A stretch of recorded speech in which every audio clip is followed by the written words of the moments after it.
ఎవరికి ఎవరు ఈ లోకములో ఎంతవరకు మనకి బంధము?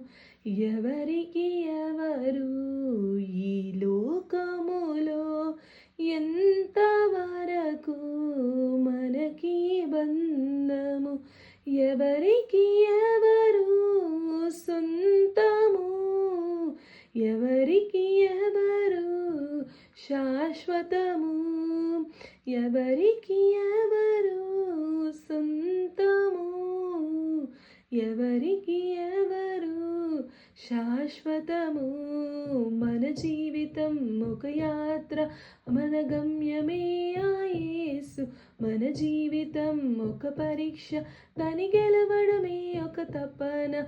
మన జీవితం ఒక యాత్ర, మన గమ్యమే ఆ యేసు. మన జీవితం ఒక పరీక్ష, దాని గెలవడమే